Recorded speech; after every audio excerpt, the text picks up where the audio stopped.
Hi, everybody. My name is Craig Rehak, Director of Global Accounts at Conference Direct. Here I bring to you September's webcast, where I wanted to cover a hot topic right now, which is the force majeure clause. This is a hot topic because we just had Hurricane Harvey and Hurricane Irma both hit the United States.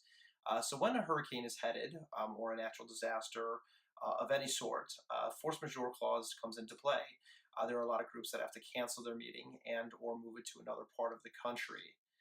So when you are taking a look at your force majeure clause, I always advise that you have your legal counsel take a look first. They can advise you as where you currently stand.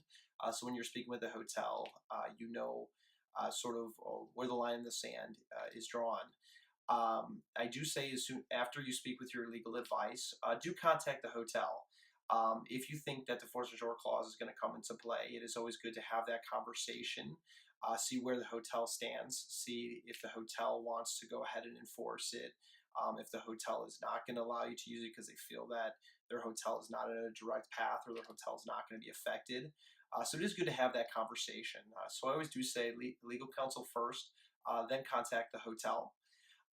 Once when you are actually negotiating the contract, there are a couple things that you could add in there so that when you do get into this situation, you are ultimately covered. One word that you do see in a lot of force majeure clauses is the word impossible. We've been advised, and a lot of my clients are trying to remove that word and put inadvisable or commercially impractical. That verbiage is a little bit more flexible and really puts the ball more in your court when you are getting into a situation as to whether or not you can cancel the event or move it. So that is really kind of tip number one. If the hotel is not willing to insert that verbiage, which a hotel is definitely going to fight you, and you will see, you may have to keep the word impossible. So there are a few other things that you could insert that would sort of define that and help you out.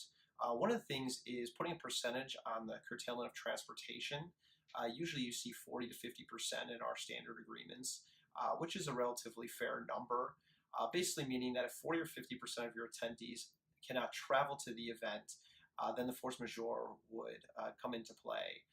So you know that it is always good to put a number there. Otherwise, you leave a lot of gray area. That's kind of tip number one to add in there. Number two would be putting in some sort of verbiage that if there is a named hurricane or a named storm headed towards that region 7 days prior or 7 days after, the force majeure clause is not going to allow you to cancel. At least having a named hurricane or storm headed in that direction, it will waive your food and beverage minimum and waive your attrition. Because there are going to be a lot of people that are going to cancel that are just scared to travel to that area, don't want to deal with any just storms that are kind of going to be on the tail end, anything along those lines. So that really is to protect you in case of a scare, and even if it heads off into a different direction.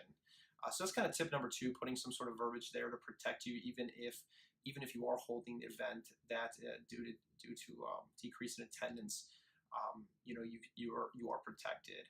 And number three, I always say, is have a strong rebook clause. If you have a strong rebook clause that allows you to rebook at a later date, where you can put 100% of your cancellation fees or even 75%, it gives you the upper hand in negotiations, and it allows you to potentially move that meeting whether the storm or hurricane is going to affect your program or not.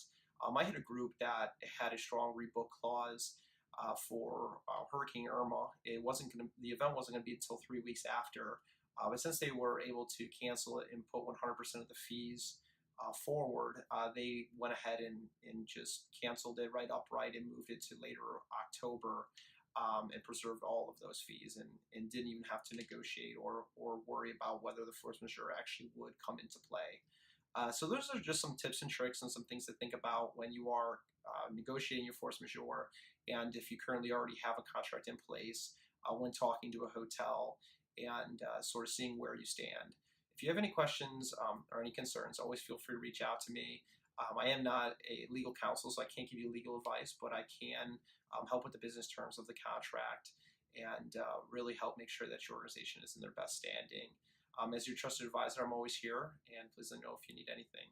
Thank you.